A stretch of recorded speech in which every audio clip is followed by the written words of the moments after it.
Olá a todos, bem-vindos a mais um episódio de Três Egiptólogos Entram num Bar. O meu nome é Inês. Oi gente, eu sou a Luísa. Olá, eu sou o Guilherme. E hoje temos aqui um convidado especial connosco. Vitor, queres-te apresentar? Olá pessoal, eu sou Vitor Braga, sou professor de História, sou historiador, especialista no Egito Antigo, aqui do Nordeste do Brasil, Paraíba. E estou muito feliz de estar aqui no bar com vocês, pessoal. E aí? Oba, obrigada, Vitor. Nós é que agradecemos a tua presença. É sempre bom, temos vários colegas com quem conversar um bocadinho sobre o Egito e a Egiptologia, e se calhar eu até começava pelo facto de teres apresentado como professor de História e historiador, e não como egiptólogo. Eu acho que isso é uma noção importante de debatermos. Porquê é que preferes ou te identificas mais como historiador do que como egiptólogo? Então, Inês, aqui no Brasil não há um curso de graduação nem de pós-graduação em egiptologia. Uhum. E essa área, não sei se podemos chamar de disciplina, de sub-área, é uma discussão, né? Claro, Vocês trazem isso até nos episódios também anteriores, né? Eu acho muito válido isso ser falado. Essa área, vou chamar de área aqui, ela exige algumas habilidades específicas. Pois bem, a minha formação e a minha aproximação do Egito Antigo é pela via da história, que é uma disciplina com contornos bem definidos e é, no caso, a área no qual me formei e fiz também o meu mestrado. Então, sou historiador. Para todos os efeitos, eu sou historiador. Um historiador especialista no Egito Antigo. E por mais que ainda sinta que minha formação não está completa, no caso, eu ainda não fiz meu doutorado, eu sinto que ainda não completei a minha formação no sentido das habilidades egiptológicas. Por isso eu gosto de me chamar de historiador especialista no Egito Antigo. Quem sabe um dia egiptólogo. Para mim já és egiptólogo, ok? Mas eu compreendo, aliás, em Portugal é semelhante, não é? Porque nós também não temos um curso em egiptologia. É história antiga, especialidade no Egito Antigo. Portanto, é sempre um bocado uma espécie de um limbo, não é? Uma pessoa, quem é que se pode chamar egiptólogo? De facto, isso é uma discussão importante de termos. Eu acho que toda a gente que estuda o Antigo Egito se pode chamar egiptólogo, mas essa é a minha opinião. Exato.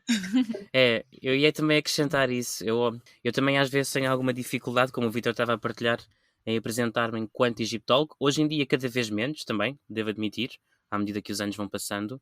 Mas eu acho que o problema também vem de uma definição muito monolítica, não é? Do que é ser egiptólogo ou egiptóloga. E de facto, praticar egiptologia, não é? Entre aspas, pode ser um conjunto de coisas muito diferentes. E também é isso que nós procuramos demonstrar aqui no podcast e convidando as pessoas que gentilmente acedem a conversar connosco.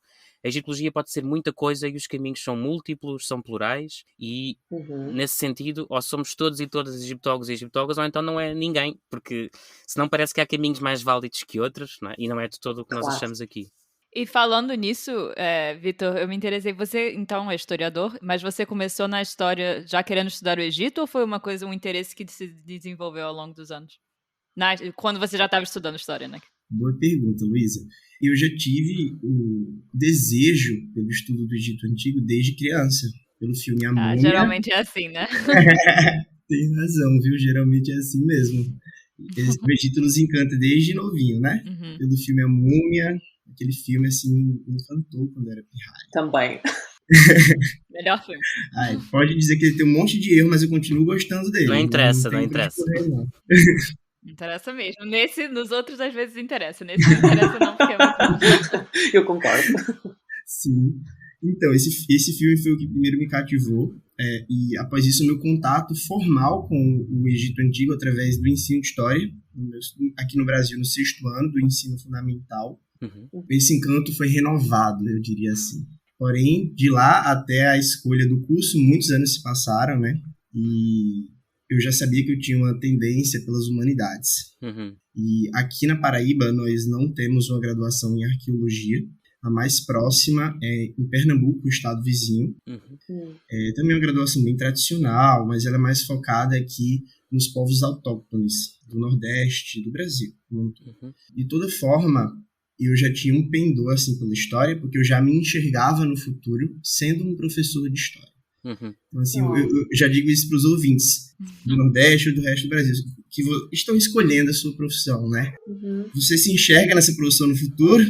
Isso é algo muito importante de se pensar na hora da escolha, porque é algo bem real e concreto cuja demanda se fará presente algum dia na sua vida. Claro. E eu me via como professor de história, aí no ensino médio eu já fui atrás, já sabia que tinha disciplina de história antiga, já sabia que era lá que se estudava o Egito Antigo. Eu digo, é aí que eu quero entrar mesmo.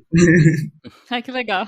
Isso é ótimo. E eu quero desde já agradecer-te, Vítor, porque eu respeito muito os professores e as professoras. Eu acho que essa profissão do ensino é tão importante porque, para mim, eu vejo a escola como forma ou o elemento mais democrático de todas as democracias. Portanto, é na escola que eu acho todas as desigualdades sociais e económicas se podem esbater um bocadinho através da educação.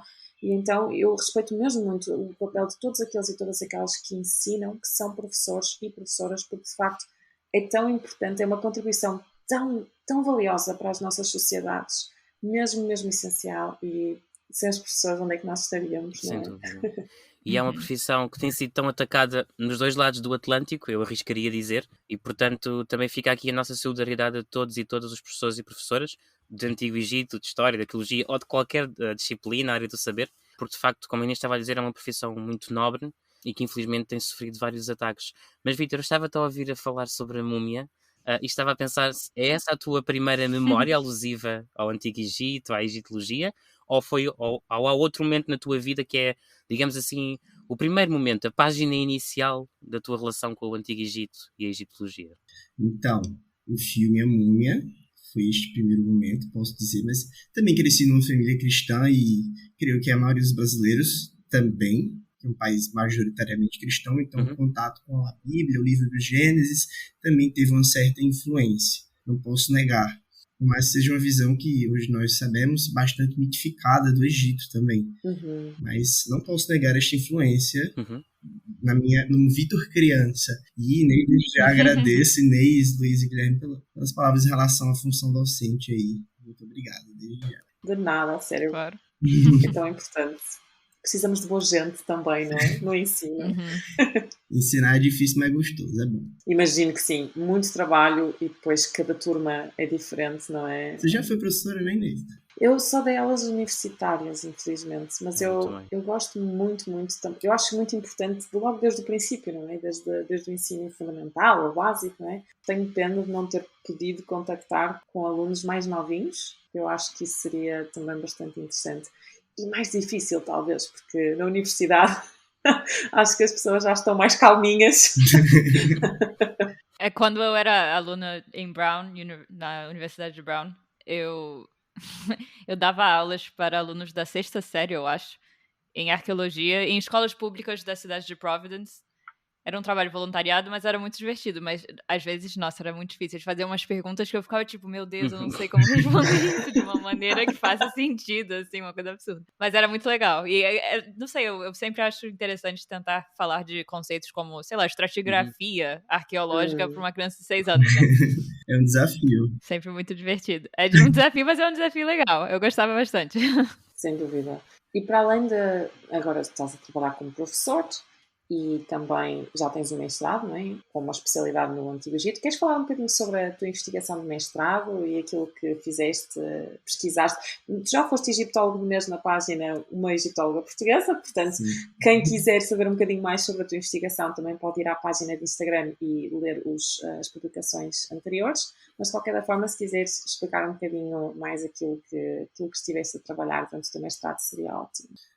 Aqui na UFPB, no departamento de História, não havia nenhum professor ou professora especialista em Antiguidade. Até 2015, quando entrou a professora Priscila Gontijo Leite, que é especialista em Grécia Clássica. Logo a contatei, ainda era graduando, né? Não tinha terminado a minha graduação, logo a contatei mostrando meu interesse em estudar o Egito Antigo, mesmo ela não sendo especialista nessa área. Mas professora, a senhora é a única especialista aqui, olha só, estou aqui com vontade de estudar o Egito. E aí, o que podemos fazer? E a professora Priscila me recebeu muito bem, abriu as portas para mim. E eu já gostaria de salientar, eu não tinha tido a oportunidade de fazer nenhuma iniciação científica anteriormente, e a professora Priscila começou a me ensinar realmente a pesquisar. Ela foi muito generosa comigo. Eu agradeço muito a ela, que desde esse primeiro momento, ela foi me dando os primeiros passos, com toda a paciência do mundo ali, me ensinando a pesquisar. E eu fiz minha monografia acerca do Egito Antigo sobre práticas de religião pessoal, assim, surgidas no Reino Novo, né? Tinha muita coisa para melhorar, já fico dizendo, tinha muita coisa para melhorar, mas já foi um primeiro passo. Sempre tem, né? Sempre tem, não tem jeito. Esse é a sina da pesquisa acadêmica. Tem um ditado que eu adoro, agora que eu tô escrevendo minha tese de doutorado, que é em inglês, mas enfim, a good dissertation is a done dissertation. Porque nada nunca vai ser perfeito, né? Então, o que tá bom, quer dizer, quando você acaba tá bom e sempre há espaço para desenvolver mais, né? E imagino que você tenha, não sei se você já continua com a sua investigação de mestrado mesmo, mas você tem trabalhado nessa disciplina nos últimos anos também. Desenvolvido outros projetos, claro. Perfeito, Luísa. A pesquisa ela sempre está crescendo, né? Ela tem vida própria, por assim dizer, e sempre ela tem por onde desenvolver novos ramos, novos braços, por assim dizer. E, no caso, eu mudei o tema, né, da minha monografia para o meu mestrado. Uma das coisas que me encantou quando eu era criança eram os hieróglifos egípcios. E é um tema de egiptomania que realmente encanta bastante as pessoas. Aí eu digo, eu quero estudar melhor esses hieróglifos. Eu já tinha também uma questão de proximidade, de interesse pelos textos literários egípcios do Reino Médio. Eu achava incrível estes textos e eu queria conhecê-los com mais profundidade. Porém, aqui na UFB nós não tínhamos uma linha de pesquisa de história antiga e a professora Priscila ela ingressou no programa de pós-graduação em História. O programa de pós-graduação tem uma linha de ensino de História.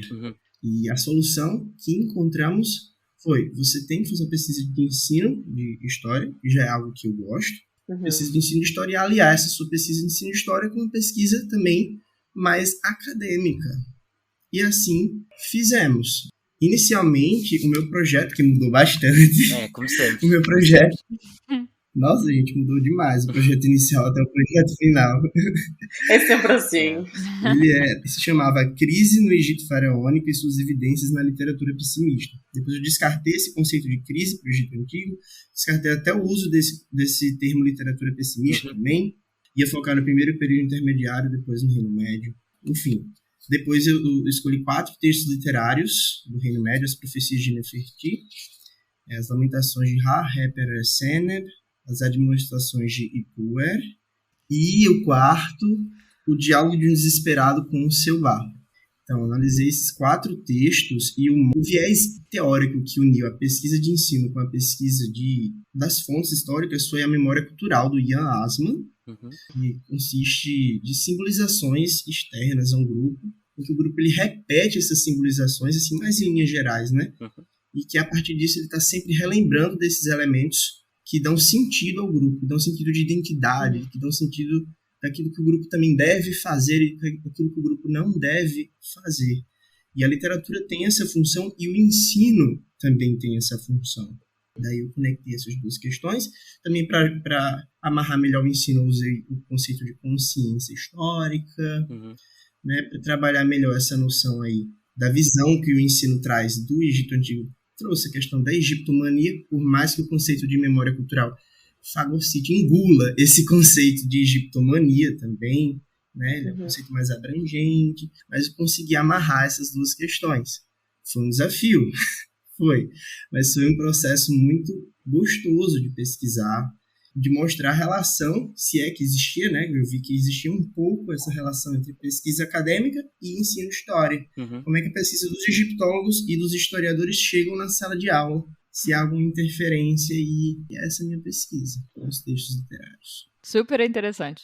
E essa sala de aula que tu trabalhaste foi a sala de aula do teu contexto local, na Paraíba, no Nordeste brasileiro, ou foi mais numa vertente teórica do que pode ser o ensino do Antigo Egito? Eu abordei nas duas vertentes. Primeiro, na teórica, analisei livros didáticos do ensino fundamental e médio, como eles abordam na questão de análise de conteúdo do ensino do Egito Antigo, E também, numa perspectiva mais local, estabeleci um formulário com 10 professores de história daqui da cidade de João Pessoa e da região metropolitana, para eles responderem questões tanto de cariz mais teórico sobre o ensino do Egito Antigo.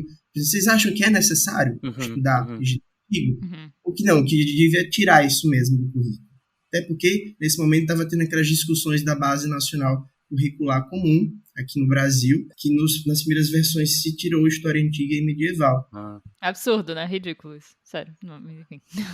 Já agora, Vitor, desculpa interromper-te, para quem nos está a ouvir eventualmente de Portugal, que conheça um bocadinho menos desse contexto, se puderes só muito brevemente explicar o que foi essa discussão em torno das bases do ensino e da educação no Brasil e como é que ficou no final, se Egito Antigo ficou no currículo, nos currículos escolares ou não. A Base Nacional Comum Curricular já era prevista na Constituição Brasileira, atual vigente de 1988. Okay. E ela só saiu, a primeira versão provisória, em 2015. No caso, ela tem 3 versões, né? Em 2015, sem diálogo com a comunidade acadêmica e sem diálogo também com a comunidade dos professores de educação básica.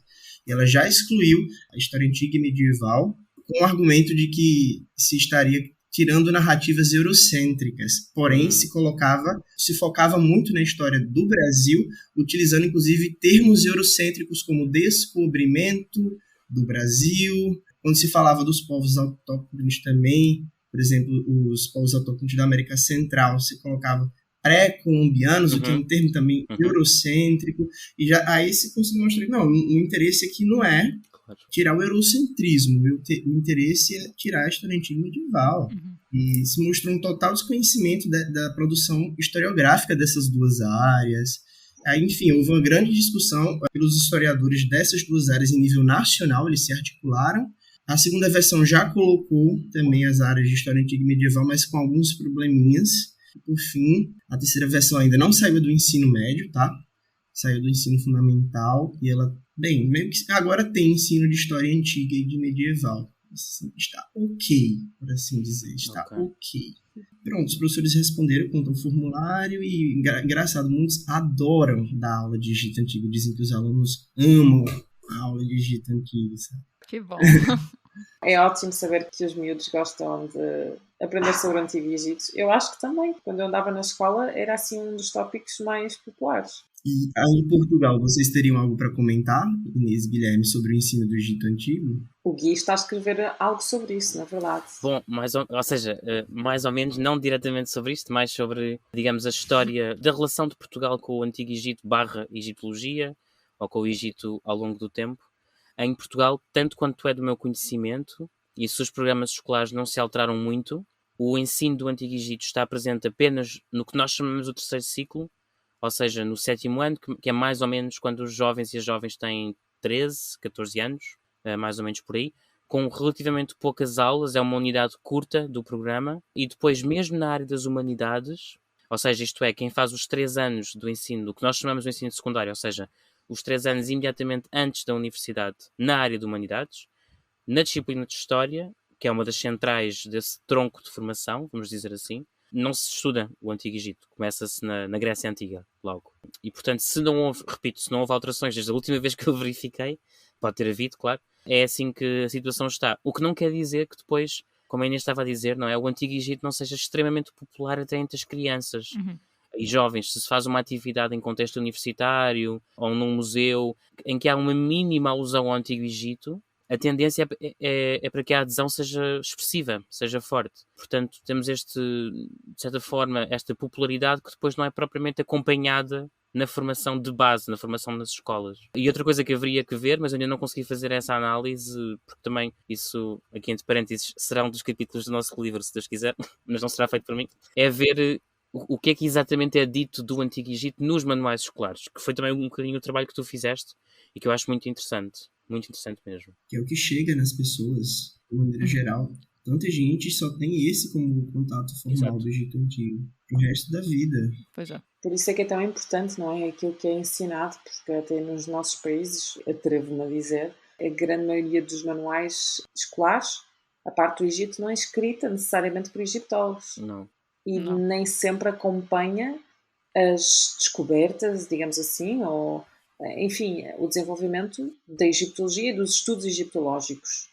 E isso acaba por ser problemático. Pegando em tudo aquilo que nós estamos a falar, podemos te perguntar, Vítor, o que é que consideras, depois de toda esta reflexão que estivemos também aqui a fazer, o que é que achas, o que é para ti ser uma pessoa que estuda egiptologia, um egiptólogo de língua portuguesa? Eu creio que um egiptólogo de língua portuguesa é aquele que estuda o Egito sobre bases científicas, ou seja, sobre bases teóricas e metodológicas verificáveis pelos pares, e que esses pares podem ser das mais variadas áreas, uma vez que o Egito Antigo também é estudado pelas mais variadas áreas, pela arqueologia, pela história, pela sociologia, pela antropologia, pela linguística. Então, se o meu estudo ele consegue, obviamente, a depender do nível da profundidade. Um estudo profundo de linguística eu não tenho competência para analisar, né? Mas, então, se ele consegue ser minimamente analisado pelos pares e se ele tem o Egito Antigo como base da realidade, ou seja, se eu pego um pedaço do Egito Antigo, por assim dizer, e eu analiso, e se eu faço isso como um ofício meu, então posso dizer que eu sou um estudioso do Egito Antigo. Enquanto aqui no Brasil, em Portugal, eu creio que vocês já falaram um pouco, mas temos vários desafios, porque o nosso ponto de vista ele é, aspas, periférico. Não gosto muito de usar esse termo, mas é o termo que aparece até nas discussões também acadêmicas. É o termo que é usado por outros, né? Exatamente. Então. Isso tem desvantagens, mas isso também nos traz vantagens. Recentemente, saiu no livro Histórias Antigas Leituras, Ensino de História, um artigo de 2 argentinos, Paiaro e Requeira, em que eles analisam esse ponto de vista periférico nosso na análise da antiguidade. E eles discutem muitos pontos que, inclusive, a egiptologia também já vem discutindo. Eles são classicistas, né? Analisam a Grécia clássica e falam que um dos pontos que eles trazem que eu acho muito interessante, que se aplica ao estudo do Egito Antigo também, é o fato de que, por mais que nós estejamos de fora, nós também não sofremos tantas pressões de correntes de pensamento que são predominantes nesses grandes centros, nessas grandes universidades. Nós também temos questões que nós levamos ao passado, que vêm da nossa sociedade, que estas pessoas cresceram e que se formaram nestas culturas não conseguem nem sequer pensar. Então, a maneira com que nós olhamos para o nosso passado diz muito sobre quem nós somos também. E o olhar com que nós enxergamos o passado, esse olhar periférico, pode muito contribuir, porque ele está desamarrado de muitas pressões ditas centrais, da egiptologia central, aqui falando de egiptologia. Então, eu creio que tem uma vantagem em estudar Egito aqui no Brasil, em Portugal. Agora, as dificuldades, creio que todos nós já sabemos, é acesso à bibliografia. Muito difícil a gente ter acesso a uma boa biblioteca, ter acesso a uma bibliografia.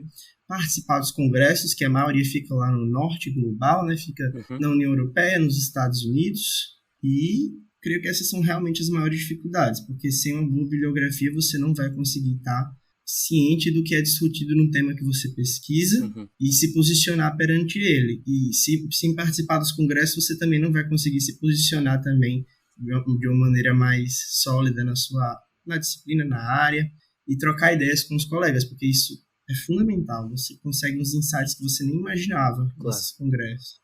Acaba por ser um ciclo vicioso, não é? Porque, ou seja, uma pessoa está, entre aspas, na periferia, mas como está na periferia não tem recursos. Como não tem recursos, continua na periferia. Enfim, quer dizer, é um bocado complicado. Por acaso, eu, a Luísa e o Guilherme acabamos de voltar de uma conferência em França, onde discutimos exatamente essa ideia das egiptologias de língua portuguesa serem periféricas, quando, na verdade, o trabalho que estamos a desenvolver, mesmo com poucos recursos, não é? Seja ao nível, muito dele, não é? Ao nível dos centros, entre aspas. Isso, de facto, é muito complicado, porque todo o trabalho que temos que fazer quando estamos, entre aspas, na periferia, acaba por ser o dobro do trabalho que um investigador ou uma investigadora no, entre aspas, centro tem que fazer.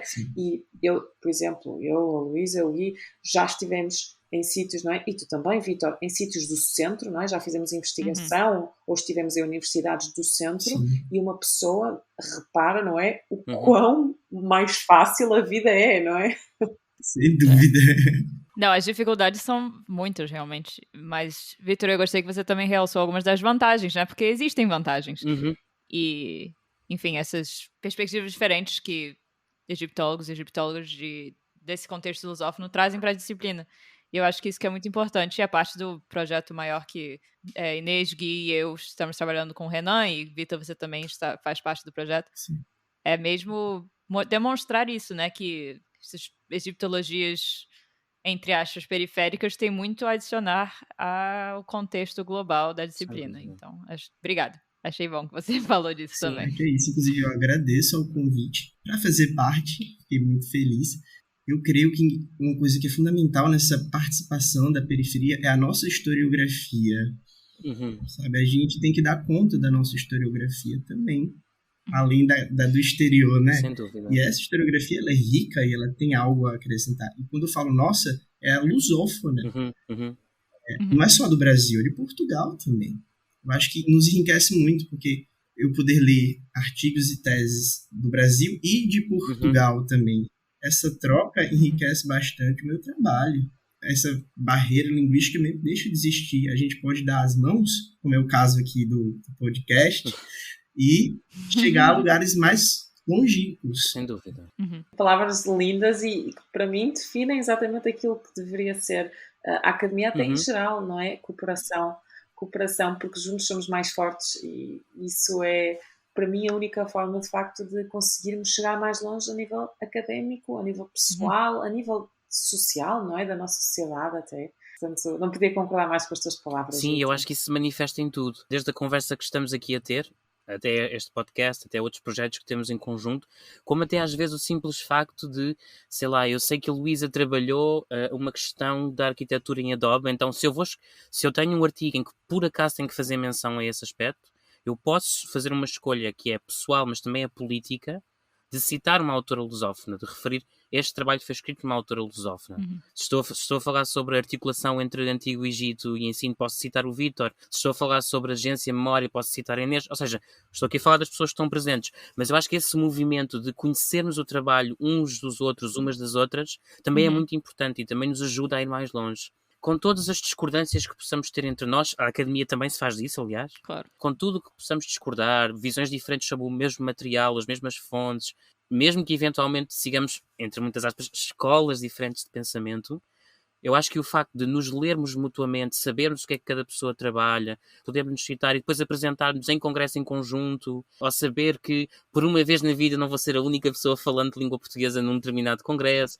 Ou seja, toda essa ligação que se gera e que se está pouco a pouco a construir entre nós, eu acho que é extremamente importante. E nesse aspecto a tua presença aqui também é muito, muito bem-vinda, Vítor. Uma vez mais. Obrigado. Com certeza. Continuando nessa linha de investigação, essa pergunta que nós gostamos de perguntar para todo mundo e às vezes recebemos respostas meio engraçadas, mas se você pudesse resolver algum problema egiptológico magicamente, qual seria e por quê? Um problema egiptológico, você entende questões internas da área, assim, um problema da área que a área enfrenta, ou uma questão acadêmica mesmo? O que tu quiseres. O que você achar que é. Agora eu vou puxar a brasa para minha sardinha, tá? Tem que ser. Vai, claro. Que o Brasil passasse a ter bibliotecas de egiptologia por todo o país. Nossa, meu sonho. Queria isso, ia adiantar muito o trabalho daqui do país. E para Portugal também. Portugal enfrenta um problema semelhante. Sem dúvida. Eu acho que isso ia dar a nossa egiptologia lusófona ia dar um salto. Se isso fosse Não, imagina. Essa falta de infraestrutura realmente é É complicado. É impossível. É um gap, assim, que não sei nem como começar a bridge, né? Não sei. Vítor, e sobre essa falta de recursos, eu não resisto a fazer esta pergunta porque... Já agora um bocadinho de contexto. Eu conheci o Vítor num congresso ibero-americano em Madrid em 2018, se não me falha a memória. Sim. Que legal. E desde então temos tido muitas e longas conversas sobre este assunto. E eu recordo uma vez em particular, tu falavas sobre o facto de não só seres brasileiro e viveres no Brasil, como também estás no Nordeste brasileiro e mais especificamente ainda na Paraíba, onde até há muito pouco tempo, não sei se ainda é o caso, vais-me dizer agora, mas até há muito pouco tempo eras a única pessoa no estado inteiro a estudar sobre o Antigo Egito. Como é que tu sentes essa especificidade do teu caso? E também em relação à falta de recursos? Então, Guilherme, realmente sobre essa questão do Congresso é muito importante para estabelecermos laços, ó, olha aí, onde nós nos conhecemos. Mas quanto a essa questão da Paraíba, eu creio que é injusto eu dizer realmente que eu fui um único, porque já houve predecessores que pesquisaram em outros contextos o Egito Antigo, mas de fato eu digo que no meu programa de pós-graduação aí eu posso afirmar que eu fui o primeiro a pesquisar.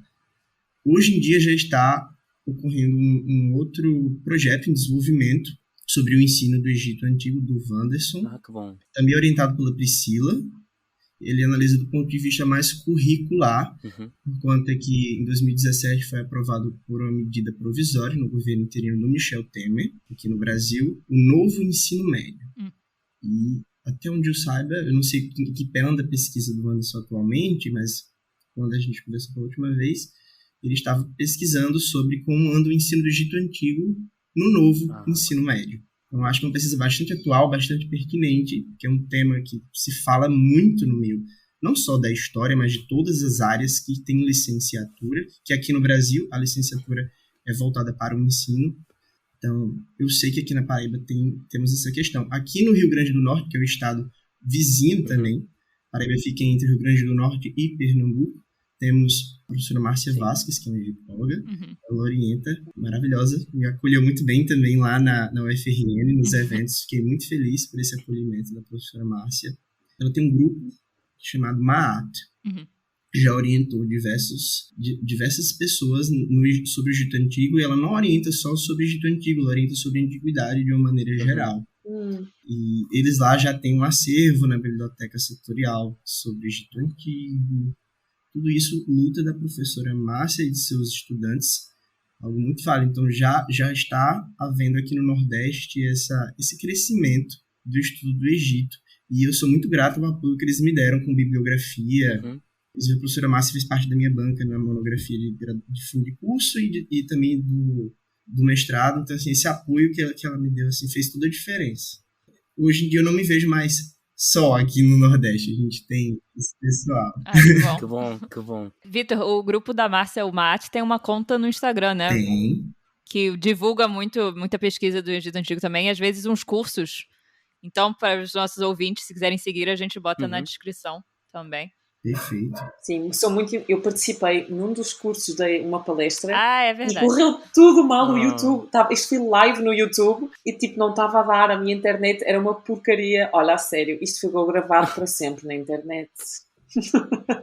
Foi aquele sobre qual é o nome? O Cavaleiro... Qual é o nome, gente, em português? Sim, Moon Knight, Cavaleiro da Lua. Muito interessante o curso. Foi super interessante. Eu só dei uma pequena contribuição. Claro, o curso foi tudo organizado pelos membros do MAT e foi absolutamente fantástico. Claro que a minha parte correu um bocadinho mal ao princípio, mas eu acho que depois acabou por correr bem, porque a minha internet não estava a colaborar, como é óbvio. É sempre assim, né? Mas eu tenho certeza que gostaram da sua contribuição, Inês. Tenho certeza. Obrigada. Espero que sim. Inês sempre popular. Super. Sempre. Bom, voltando para o Vitor, eu tenho uma pergunta muito importante, porque eu adoro reis. Minha investigação de doutorado é tudo sobre reis e etc. Enfim, qual é o seu rei favorito? Você tem que ter, eu não vou nem perguntar se você tem, porque todo mundo deveria ter um rei favorito. Se não tens, podes inventar agora. Se não tem, invente, porque senão vai ficar chateado. 0%. Olha, eu gosto muito dos reis do Reino Médio. Eu sei que você precisa do Reino Médio. Exato, muito Gosto bom. do Mentuhotep II, tá? Bom. Gosto. Acho que ele teve um papel, assim, muito importante. E eu também gosto, agora saindo do Reino Médio. Tudo bem, pode sair, não tem problema. Luísa, que medo. Assustadora, Luísa. Gente, é de propósito. Eu gosto do Ramsés II e do Ramsés III. Clássico. O terceiro é bem clássico mesmo. O terceiro muito injustiçado, bichinho, gente. Coitado, eu achei ele meio chato, mas tudo bem.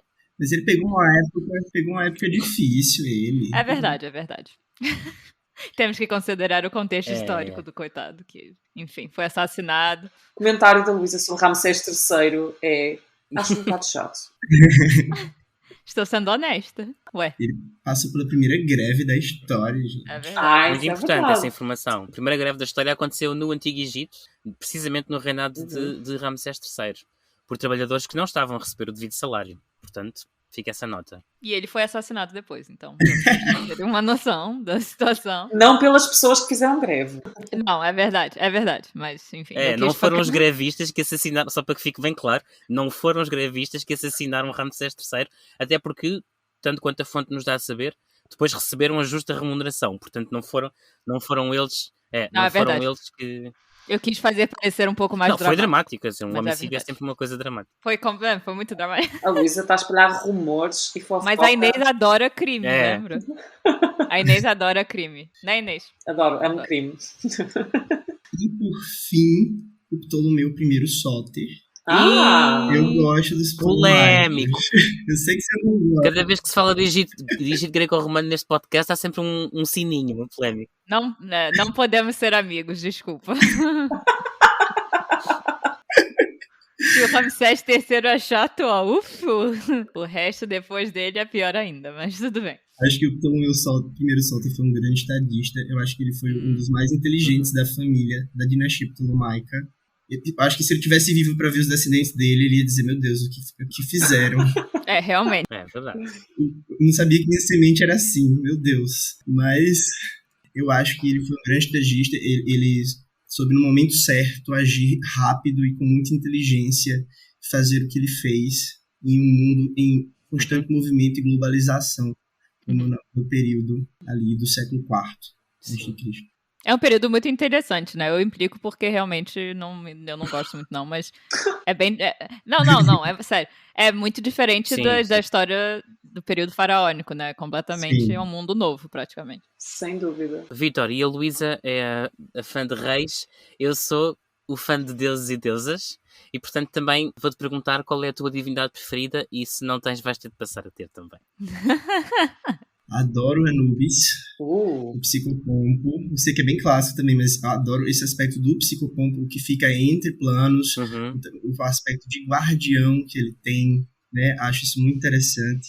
A maneira, inclusive, que os antropólogos dizem que ele foi deificado, que fica ali nos cemitérios e tudo mais. Também gosto muito do Amon. Sim. Também bem clássico. O oculto é uma divindade que é representada também de uma maneira mais antropomorfa.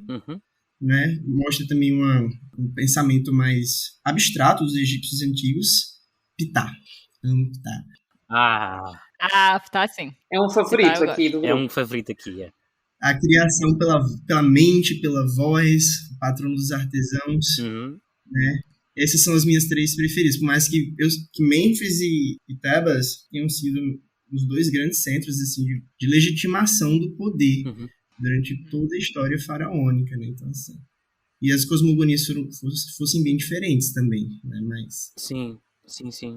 São essas minhas preferidas. E o Anubis, ele meio que tá na história do Egito como um todo, né? Assim, ele passa por tudo, ele tá sempre ali. Ótimas escolhas. Aprovado. Aprovado. Bom, eu sinto-me sempre um bocadinho colocada à parte, não é? Porque a Luísa tem os reis, o Gui tem as divindades, e eu estou sempre género... E agora?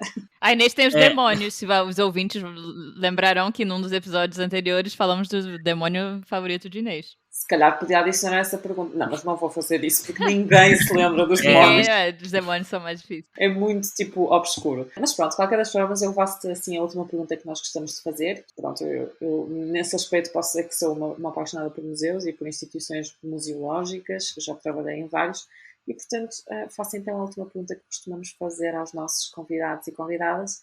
Se pudesse, assim, recomendar alguma coleção de museu com peças egípcias, não precisa de ser uma secção inteira só sobre o Egito, mas algum museu que tivesse objetos egiptológicos, peças do Antigo Egito, qualquer lado do mundo, não importa, não é? Se pudesses recomendar aos nossos e às nossas ouvintes, qual seria, assim, a tua coleção de museu egiptológica preferida? Eu gosto bastante do Museu Egípcio de Turim.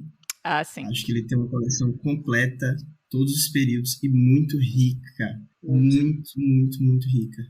E, além disso, ele é muito bem catalogado. A exposição é muito bem feita. Eu já tive a oportunidade de fazer um curso de verão lá, onde pude até que ótimo. aprender como é que eles destrincharam para nós, como é que funciona o aspecto das legendas, a materialidade também das peças, como é que eles expõem isso para o público, e eu achei muito bem feito, inclusive melhor do que a do Louvre. Eu achei muito mais bem feito que a do Louvre, que a da seção egípcia. É uma coleção como eu já falei, muito completa, muito grande. Inclusive, no subsolo tem um monte de coisa lá que nem chega, né? Sim. O Guilherme já fez também, né, Guilherme, esse curso? Sim, também fiz. E é o que eu recomendo.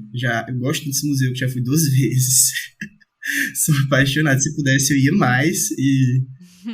Eu nunca fui. Eu quero mesmo ir. Mentira! Vale muito a pena. Sério? Eu acho que quando for a Turim, vou de propósito só para ir ao Museu Egípcio de Turim. Quando fores a Turim é uma cidade muito bonita, com muitas coisas bonitas para ver.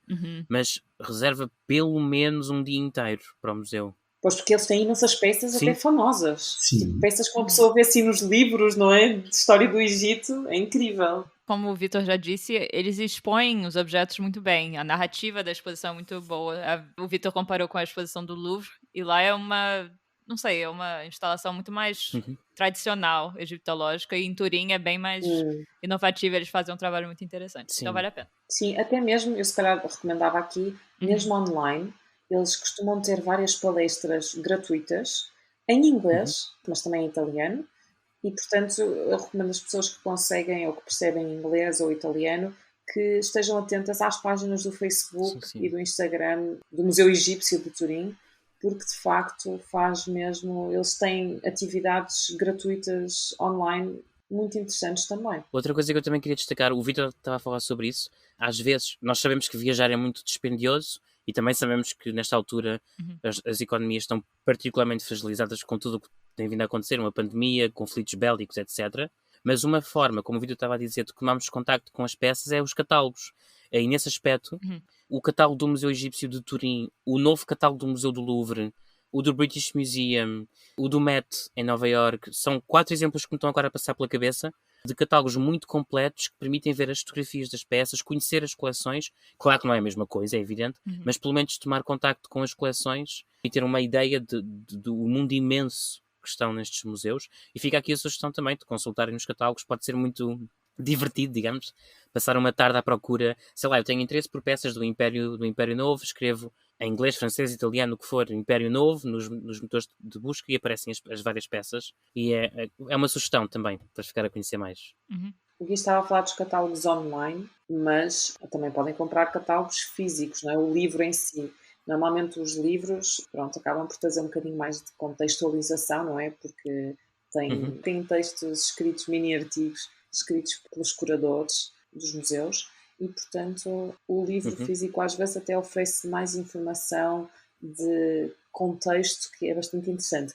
Mas lá está, para quem não tem a possibilidade de comprar catálogos, os catálogos online são incríveis. Aliás, eu uso sempre catálogos online de museus para ensinar, porque não podemos ir ao museu diretamente, então trazemos as peças virtualmente às pessoas. E os catálogos online também são mais dinâmicos, né? Então, às vezes, novos objetos são adicionados, às vezes formato de livro, geralmente são só os highlights da coleção, porque não tem como publicar a coleção inteira. Mas os online geralmente tem muito mais conteúdo. Não conteúdo por si, mas muitos mais objetos. Então, uma maneira boa de conhecer essas coleções de museus fora do Brasil e de Portugal.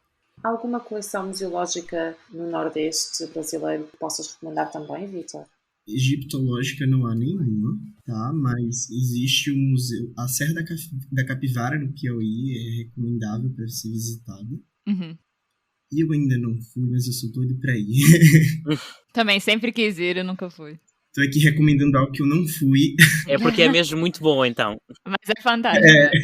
Mas é realmente um patrimônio da humanidade, tombado pelo Unesco, aqui no Nordeste. Mas...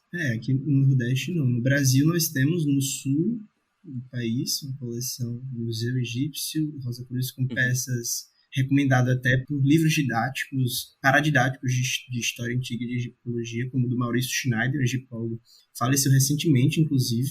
Temos também o Museu Ciro Flammarion Cardoso, cujo nome homenageia o egiptólogo e historiador brasileiro. Está sendo mantido agora pelo Moacir Elias Santos, historiador e egiptólogo ex-orientando do Ciro, se não me engano fica no Paraná, não tenho certeza, mas eles têm a cabeça de uma múmia lá, e o Museu Egípcio Rosa Cruz tem uma múmia egípcia legítima. Hoje em dia são os únicos que têm essas múmias legítimas no Brasil após o incêndio do Museu Nacional. E o Museu Egípcio Rosa Cruz tem peças, se não me engano, réplicas da tumba de Tutankhamon. Não sabia. Isso, tem essas réplicas e é muito voltado para o ensino e para o público infantil. Isso é bem legal. Eu acho que são os que eu posso recomendar aqui no nosso país. E também tem o MAI, o Museu de Arqueologia e Etnologia da USP, que tem peças originais do Egito antigo. Tá ótimo. Mais alguma coisa que queiras dizer, que ficou por falar? Eu gostaria de dizer que meu estudo de mestrado só foi possível graças à tradução dos textos literários egípcios pelo português Telo Ferreira Canhão, em sua tese de doutorado. Por isso eu digo, egiptólogos, traduzam fontes. A área de clássica já tem isso muito bem feito. O Guilherme já está fazendo isso. Muito obrigado, Guilherme. Isso é uma grande contribuição à nossa disciplina. Traduzam fontes, porque a área de clássica já tem isso há anos-luz da gente. A gente ainda precisa fazer isso para a língua portuguesa. E, além do mais, para as pessoas que estão escutando e desejam estudar o Egito e vêm da periferia como eu, não existe um caminho certo, um caminho das pedras, por assim dizer. O que eu diria é: siga o seu desejo no que for possível dentro da sua realidade e por caminhos científicos, com bibliografia sólida. Isso hoje em dia já é mais possível de encontrar, inclusive, do que na época que eu comecei. Escute este podcast e outros canais da área de História Antiga e de Egiptologia em língua portuguesa que existem por aí de excelente qualidade. O canal do GTHA da AMPU tem muita coisa boa também. Vitor, desculpa interromper. Podes só dizer o que é? O Grupo de Trabalho de História Antiga é um grupo de trabalho da AMPU, que é a Associação Nacional de Historiadores. Se chama AMPU porque antigamente era a Associação Nacional de Professores Universitários de História, mas hoje em dia ela engloba todos os professores de História. É o que representa os historiadores e os professores de História no Brasil. Ela tem um canal no YouTube, no caso o Grupo de Trabalho de História Antiga, com vídeos de divulgação na área de antiguidade como um todo, o que se inclui também a área de Egito Antigo. O LAUP da USP também tem um Instagram, que vocês podem encontrar bibliografia. A página Um Egiptóloga Portuguesa. Temos bibliografia de qualidade. Bibliografia de qualidade, pessoal. Vocês se baseiem em bibliografia de qualidade. É fácil. Procure o que vocês acham. E sigam seu sonho dentro da realidade e vão com calma. É isso que eu teria para dizer. Vão com calma, sem pressa. Muito bom. Ótimo conselho. É isso. E muito obrigado pela oportunidade de estar aqui falando com vocês e com os ouvintes neste bar. Nós é que agradecemos. Obrigada a você. Obrigada. Foi ótimo ter-te aqui connosco. É excelente ouvir-te falar e conhecer um bocadinho mais sobre o teu percurso e, enfim, todos os conselhos que deixaste aqui são excelentes porque, tanto em Portugal como no Brasil, de formas diferentes, acabamos por estar nessa suposta periferia, entre aspas. E isso é uma das perguntas que eu mais recebo, por exemplo, também no Instagram. As pessoas querem saber como é que podem estudar Egiptologia e pronto, enfim, temos que arranjar formas, não é? Mas vamos fazendo e vamos abrindo caminho e vamos conseguindo e cada vez há mais recursos, como disseste, e isso é ótimo, é o futuro. Eu sou uma pessoa muito positiva, eu acho que ainda vai ser melhor no futuro. Com certeza. Pensamento positivo, isso faz toda a diferença. Vítor, muito obrigado pela tua presença, obrigado por teres assistido a conversar connosco. Nós relembramos a todos os nossos... agradecemos e relembramos a todos os nossos e as nossas ouvintes que podem avaliar o nosso podcast no Spotify. Por favor, 5 estrelas, se não for pedir muito. Na Apple Podcasts podem também avaliar-nos e deixar um comentário. Gostamos sempre muito de receber as vossas críticas, sugestões, feedback, que podem fazer ou na Apple Podcast ou através da página da Inês no Instagram, Uma Egiptóloga Portuguesa, ou ainda enviar-nos os vossos comentários e sugestões para o e-mail de podcast.egiptologia@gmail.com. Nós ficamos sempre muito contentes por saber a vossa opinião. E é isso, não é? Sim, é isso. Obrigada, gente. Beijos. Obrigado, beijinhos. Até à próxima. Obrigada. Tchau.